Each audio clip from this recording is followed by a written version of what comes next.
3 ঘন্টা জার্নি করে আজকে আমি চলে যাই বিক্রমপুর থেকে ঢাকা আজিমপুর মামাতো বোনের বিয়ের অনুষ্ঠান খাওয়ার জন্য। স্কিপ না করে সম্পূর্ণ ভিডিওটি দেখবেন, আশা করি ভালো লাগবে। হ্যালো, আসসালামু আলাইকুম এভরিওয়ান, কি অবস্থা সবার? আশা করি সবাই ভালো আছেন। আলহামদুলিল্লাহ আমিও ভালো আছি। বিক্রমপুর থেকে ঢাকা যাওয়ার উদ্দেশ্যে আমরা চলে আসি বালিগো বাজার গাংচিল বাস স্ট্যান্ডে। এইখানে আসার পরে বাসের টিকিট কেটে আমরা বাসে উঠে পড়ি। বাসটি যাত্রী দিয়ে ভরে যাওয়ার পরে বাসটি ছাড়া হয় ঢাকা যাওয়ার উদ্দেশ্যে। আমাদের বিক্রমপুর থেকে ঢাকা যেতে সর্বোচ্চ সময় লাগে 2 ঘন্টার মতো। আমাদের বাসা থেকে লেট করে বের হই দুপুর 1টার দিকে। আমরা গুলিস্তান এসে নামি 2:45টার দিকে। আজকের আকাশটা একটু মেঘলা ছিল, যার কারণে যানজট একেবারে কম ছিল। গুলিস্তান এসে নামার পরে আমরা সিএনজি নিয়ে ডাইরেক্ট চলে যাই ঢাকা আজিমপুর।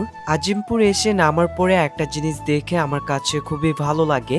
বাংলাদেশের মধ্যে আর্জেন্টিনা এবং ব্রাজিলের সাপোর্টারদের মধ্যে জাপানের সাপোর্টার দেখে এখন আমরা চলে আসলাম আমাদের গন্তব্য স্থান বিয়ে বাড়িতে।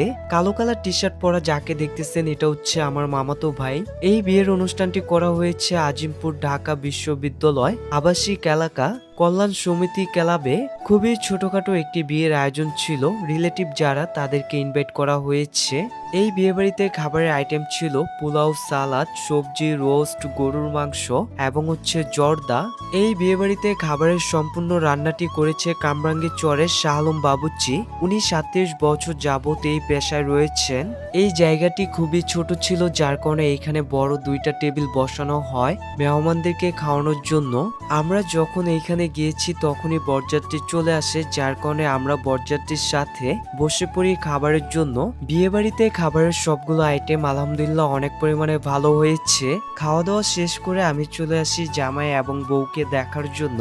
এইখানে রয়েছে আমার মামাতো বোন এবং হচ্ছে দুলাভাই। আপনারা সবাই তাদের জন্য দোয়া করবেন, তাদের বিবাহিত জীবন যেন অনেক সুন্দর হয়। আজকের ভিডিওটি এই পর্যন্তই ছিল। ভিডিওটি ভালো লাগলে শেয়ার করে দিবেন, অন্যদের দেখার সুযোগ করে দিবেন।